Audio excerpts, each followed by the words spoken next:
வணக்கம். மெய்வெளியின் செய்திகள் வாசித்தளிப்பவர் சுவந்தினி சிவகுமார். முதலில் இலங்கை செய்திகள்.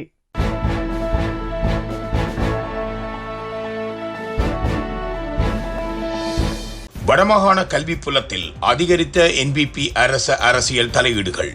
வடமாகாண கல்வி புலத்தில் இன்றும் இல்லாதவாறு அரசியல் தலையீடுகள் அதிகரித்துள்ளன. பதவி நியமனங்களின் போது தேசிய மக்கள் சக்தியின் ஆதரவாளர்களாக செயற்படுபவர்களுக்காக பரிந்துரைக்கும் செயற்திட்டங்களில் அரசாங்க எம்பிக்கள் செயற்படுகின்றனர் என இலங்கை ஆசிரியர் சங்கத்தின் பொதுச் செயலாளர் ஜோசப் ஸ்டாலின் குற்றம் சாட்டியுள்ளார். தான் வெளியிட்ட அறிக்கையில் இவ்வாறு குறிப்பிட்டுள்ள ஜோசப் ஸ்டாலின், வன்னி மாவட்டத்தில் தேசிய மக்கள் சக்தியின் பாராளுமன்ற உறுப்பினர்களின் தலையீடுகள் எல்லை மீறி செல்கின்றன. பாடசாலை நிகழ்வுகளில் அரசியல்வாதிகள் செல்லக்கூடாது என்ற தேசிய மக்கள் சக்தியின் பிரதமரின் கூற்று வெறும் வாய்ப்பேச்சோடு நின்றுவிட்டது. தம்மை அரசாங்க ஆதரவாளர்களாக காட்டி அரசாங்க தரப்பு அரசியல்வாதிகளை பாடசாலைகளுக்கு அழைத்து குறுக்கு வழிகளில் வரப்பிரசாதங்களை அனுபவிக்கும் கீழ்நிலைக்கு சில பாடசாலை அதிபர்கள் செல்லும் நிலைக்கு வடமாகாணத்தின் கல்வியில் அரசியல் தலையீடு அதிகரித்துள்ளது. கடந்த காலங்களில் அமுக்கு குழு போன்று நாடகமாடி ஆசிரியர்களின் உரிமை பற்றி பேசியிருந்த ஜேவிபி சார்பு ஆசிரியர் தொழிற்சங்கம் இன்று அரசாங்க அமைச்சர்களாலும் பிரதி அமைச்சர்களாலும் ஆட்கொள்ளப்பட்டு ஏனைய தொழிற்சங்கங்களை நசுக்கும் செயற்பாட்டிலும் கல்வி புலத்தை அச்சுறுத்தும் செயற்பாடுகளிலும் ஈடுபடுகிறார்கள். பிரதி அமைச்சர்களாகவும் இருந்து கொண்டு ஜேவிபி சார்பு ஆசிரியர் சங்கத்தின் செயலாளர்களாகவும் தம்மை பிரதிநிதித்துவப்படுத்தி வடமாகாண ஆளுநருடன் அமைச்சர்களாக அமர்ந்து கொண்டு தமது தொழிற்சங்கத்துடனான சந்திப்பு என்ற போர்வையில் வடமாகாண அதிகாரிகளை மிரட்டுகிறார்கள். இதுபோன்று அரசியல் தலையீடுகள் முன்பிருந்த எந்த ஆட்சியிலும் நடைபெற்றதில்லை. வடமாகாணத்தில் நடைபெறும் இடமாற்றங்களில் இடமாற்ற சபை மேன்முறையீட்டு சபையின் தீர்மானங்களை மீறி அரசாங்க சார்பு தொழிற்சங்கமாக காட்டி அதிகாரிகளை அச்சுறுத்தி ஒருதலை பட்சமான முடிவுகளை திணிக்க முயல்கிறார்கள். இடமாற்ற சபைகளின் தீர்மானங்களையே ஒருதலை பட்சமாக மாற்றியமைக்க செயற்படும் அதேவேளை தமது ஆதரவாளர்களுக்கு இடமாற்ற மேன்முறையீட்டு சபையின் அங்கீகாரமின்றி வடமாகாண ஆளுநரை கொண்டு இடமாற்றங்களை நிறுத்தும் செயற்பாடுகளிலும் ஈடுபடுகிறார்கள். வடமாகாண ஆளுநர் தன்னிச்சையாக இடமாற்றங்களை நிறுத்தும் அளவுக்கு அரசியல் தலையீடுகள் எல்லை மீறியுள்ளன என அவர் தெரிவித்துள்ளார். ஜெனீவாவில் விடுதலை புலிகளின் ஆதரவாளர்கள் போராட்டம், இலங்கையில் எதிர்ப்பு கடிதம். ஜெனீவாவில் நடைபெற்று வரும் விடுதலை புலிகள் சார்பான போராட்டங்களுக்கு எதிர்ப்பு தெரிவிக்கும் வகையில் இலங்கையில் அமைந்துள்ள சுவிஸ் தூதரகத்தில் தேசபக்திக்கான தேசிய இயக்கம் மற்றும் ஒருங்கிணைந்த அரசு போர் வீரர்களை பாதுகாப்பதற்கான அமைப்பினரால் ஒரு எதிர்ப்பு கடிதம் ஒப்படைக்கப்பட்டது. ஜெனீவாவில் நடைபெறும் மனித உரிமை கூட்டத்தொடரின் சூழலில் விடுதலை புலிகளின் ஆதரவாளர்கள் பதாதைகளை ஏந்தியவாறு போராட்டம் நடாத்தி வருகின்றனர்.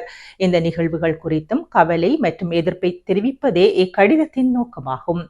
இலங்கையின் ஒருமைப்பாடு, இறையாண்மை மற்றும் பிரதேசவாத தன்மை ஆகியவற்றை மதிக்க வேண்டும் என்பதை வலியுறுத்தியும் இந்த கடிதம் கையளிக்கப்பட்டுள்ளது.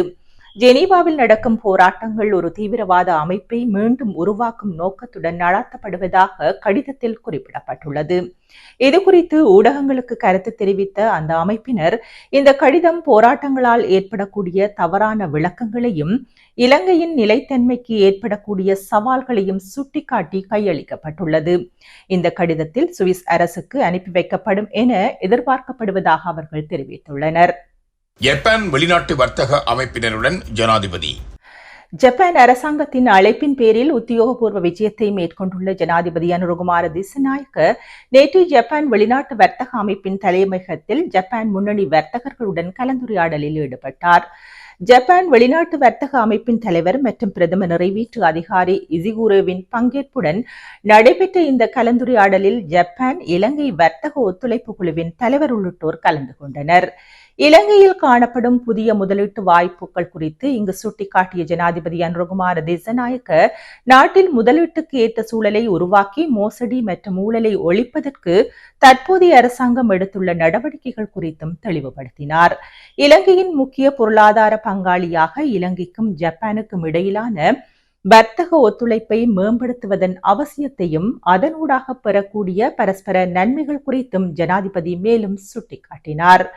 வெளிநாட்டு அலுவல்கள், வெளிநாட்டு வேலைவாய்ப்பு மற்றும் சுற்றுலாத்துறை அமைச்சர் விஜித ஹேரத், மேல் மாகாண ஆளுநர் ஹனீஃப் யூசப், ஜப்பானுக்கான இலங்கை தூதுவர் பேராசிரியர் பிவிதுரு ஜனகுமார சிங்க, டிஜிட்டல் பொருளாதாரம் தொடர்பான ஜனாதிபதியின் சிரேஷ்ட ஆலோசகர் கலாநிதி ஹான்ஸ் விஜயசூரிய, பொருளாதாரம் குறித்த ஜனாதிபதியின் சிரேஷ்ட ஆலோசகர் துமிந்த சூலமுங்க மற்றும் வெளிநாட்டலுவல்கள் அமைச்சின் சிரேஷ்ட அதிகாரிகள் பலரும் இந்த நிகழ்வில் கலந்து கொண்டனர். அனுரவின் அரசை வீட்டுக்கு அனுப்புவோம், நாமல் சூளுரை. மக்களின் ஆணையை மீறி செயற்படும் ஜனாதிபதி அனுரகுமார திசநாயக்காவையும் அவர் தலைமையிலான அரசையும் மக்களின் ஆதரவுடன் மிக விரைவில் வீட்டுக்கு விரட்டி அடிப்போம் என ஸ்ரீலங்கா பொதுஜன பெரமுனவின் தேசிய அமைப்பாளரும் நாடாளுமன்ற உறுப்பினருமான நாமல் ராஜபக்ச சூளுரைத்துள்ளார். ஸ்ரீலங்கா பொதுஜன பெரமுனவின் ஆட்சி மீண்டும் மலரும் என்பது உறுதி என்றும் அவர் குறிப்பிட்டுள்ளார். ஊடகங்களிடம் கருத்து தெரிவித்த போதே நாமல் ராஜபக்ச இதனை தெரிவித்துள்ளார். மேலும் ஜனாதிபதி அனுர மீதும் அவர் தலைமையிலான அரசு மீதும் நாட்டு மக்கள் கடும் அதிருப்தி அடைந்துள்ளனர். மக்களின் ஆணையை மீறி அவர்கள் செயற்பட்டு வருகின்றார்கள். அரசின் முறையற்ற தீர்மானங்களுக்கு எதிராக போராடும் மக்களை காவல்துறையினர் மூலம் துன்புறுத்தி அடக்க ஜனாதிபதி முயல்கின்றார். கடந்த ஆட்சியாளர்களுக்கு எதிராக போலி குற்றச்சாட்டுகளை முன்வைத்து அவர்களை ஜனாதிபதி அனுரவும் அவர் தலைமையிலான அரசும் திட்டமிட்டு பழிவாங்கி வருகின்றனர். இந்த அனுர அணியை மக்களின் ஆதரவுடன் மிக விரைவில் வீட்டுக்கு விரட்டி அடிப்போம். மொட்டு கட்சியின் ஆட்சி மீண்டும் மலரும் என்பது உறுதி என தெரிவித்தார். கிளிநொச்சியில் வெடிப்பு சம்பவம், 2 படுகாயம். கிளிநொச்சி தட்டுவான்கொட்டியில் இன்று காலை 11:30 மணியளவில் வெடிப்பு சம்பவம் ஒன்று இடம்பெற்றுள்ளது. இச்சம்பவம் தொடர்பாக மேலும் தெரிய வருவதாவது, பாழடைந்த வீடொன்றில் அகழ்வு பணிக்காக சென்ற இருவர் தமது பணியினை தொடர்ந்த போது நிலத்திற்கு கீழிருந்த குண்டு வெடித்துள்ளது. இதன்போது பலத்த காயமடைந்த இருவரும் கிளிநொச்சி மாவட்ட வைத்தியசாலையில் அனுமதிக்கப்பட்டுள்ளனர். இச்சம்பவம் தொடர்பாக மேலதிக விசாரணைகளை கிளிநொச்சி போலீசார் மேற்கொண்டு வருகின்றனர். அம்மாமார்களுடன் 47 குழந்தைகள் சிறையில் வாடுகின்றார்கள். 2025ஆம் ஆண்டு தொடக்கத்திலிருந்து கடந்த 9 மாதங்களில் பல்வேறு குற்றங்களுக்காக சிறையில் அடைக்கப்பட்ட பெண்களுடன் 47 குழந்தைகள் சிறையில் இருப்பதாக சிறைச்சாலை தலைமையகம் தெரிவித்துள்ளது. அந்த குழந்தைகளில் 20 சிறுவர்களும் 27 சிறுமிகளும் அடங்குவர். 9 மாதங்களில் 1483 பெண்கள் சிறையில் அடைக்கப்பட்டுள்ளனர். இந்த பெண்களில் 229 பேர் தண்டனை பெற்ற கைதிகள் ஆவார். ஜனவரி 1ஆம் திகதி முதல் ஜூலை 31ஆம் திகதி வரையிலான 7 மாதங்களில் போதைப்பொருள் குற்றங்களுக்காக சிறை தண்டனை விதிக்கப்பட்ட பெண்களின் எண்ணிக்கை 184 ஆகும். அவர்களில் 75 பேர் ஐஸ் குற்றத்திற்காகவும், 97 பேர் ஹெரோயினுக்காகவும், 8 பேர் கஞ்சா குற்றத்திற்காகவும், 1 பெண் ஓபியம் குற்றத்திற்காகவும், 3 பேர் பிற போதைப் பொருட்களுக்காகவும் சிறையில் அடைக்கப்பட்டுள்ளனர். மேலும் கடந்த ஆண்டு 98 திருமணமாகாத பெண்கள் சிறையில் அடைக்கப்பட்டனர். அதில் 65 பேர் போதைப்பொருள் குற்றங்களுக்காகவும் சிறையில் அடைக்கப்பட்டுள்ளனர். செய்திகளில் இனி வருவன இந்திய செய்திகள்.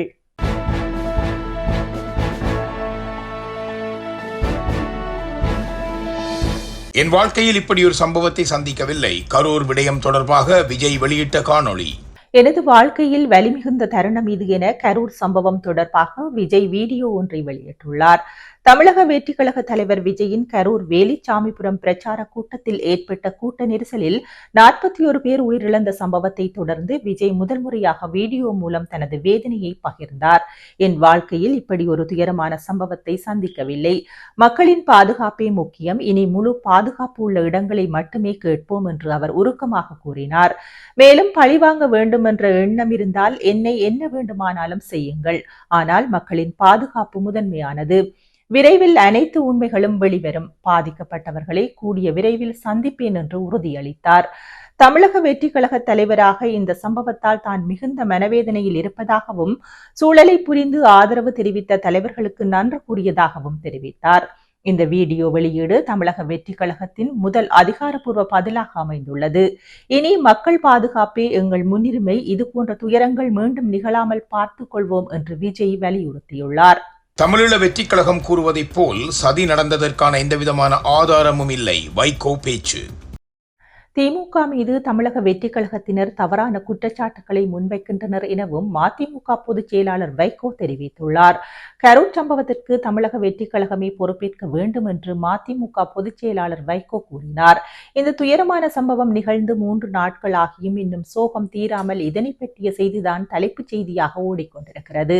இந்த சம்பவம் குறித்து அரசியல் தலைவர்கள் பலரும் கருத்துக்களை தெரிவித்து வருகிறார்கள். அந்த வகையில் சென்னையில் செய்தியாளர்களை சந்தித்த அவர் தமிழக வெற்றி கழக திமுக மீது தவறான குற்றச்சாட்டுகளை முன்வைக்கின்றனர். இந்த சம்பவத்தில் எந்தவித சதியும் நடந்ததற்கு ஆதாரம் இல்லை என்று திட்டவட்டமாக தெரிவித்தார். உடல்நிலை காரணமாக கரூருக்கு செல்ல முடியவில்லை என்று கூறிய வைகோ, தமிழக வெற்றிக் கழக நிர்வாகி ஆதவ் அர்ஜுனாவின் புரட்சி வேண்டும் என்ற பதிவை மகாகவி பாரதியின் வார்த்தைகளை தவறாக பயன்படுத்தியதாக கடுமையாக கண்டித்த வைகோ மேலும் கூறுகையில், விஜய் ஆரம்பத்திலேயே வாகனத்தில் ஏறி கையசைத்து ரசிகர்களை கலைந்து செல்ல வைத்திருந்தால் இந்த நெரிசல் தவிர்க்கப்பட்டிருக்கும். கூட்டத்தை ஒழுங்குபடுத்த தமிழக வெற்றிக் கழகம் தவறிவிட்டது. இதற்கு திமுகவை குற்றம் சொல்வது நியாயமற்றது என தெரிவித்தார். ஆதவ் அர்ஜுனாவின் அரசுக்கு எதிரான புரட்சி என்ற பதிவு பொறுப்பற்ற முறையில் பொதுமக்களை தூண்டுவதாக உள்ளது என்று வைகோ விமர்சித்தார். பாரதியின் வார்த்தைகளை இப்படி தவறாக பயன்படுத்துவது அவரது மதிப்பை குறைக்கும் செயல் என்றும் அவர் கூறினார். மேலும் இந்த சம்பவத்திற்கு பொறுப்பேற்க வேண்டிய தமிழக வெற்றிக் கழகத்தின் நிர்வாகிகள் என்று வலியுறுத்திய வைகோ, கூட்டத்தை கட்டுப்படுத்துவது கட்சியின் கடமை. தமிழக வெற்றிக் கழகத்தினர் இதில் தோல்வியடைந்து பிறரை குற்றம் சாட்டுவது ஏற்கத்தக்கது அல்ல என்றும் தெரிவித்தார். செய்திகளில் தொடர்வென உலகச் செய்திகள்.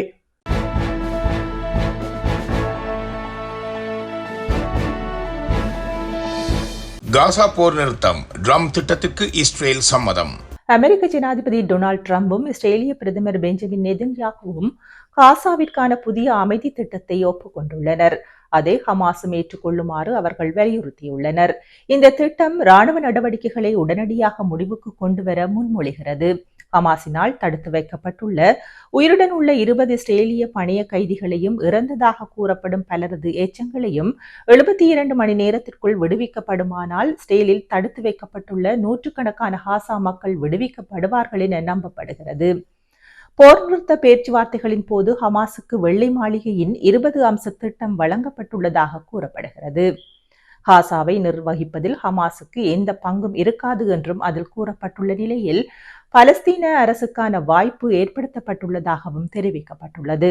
பாகிஸ்தானில் குண்டுவெடிப்பு, 10 பேர் உயிரிழப்பு.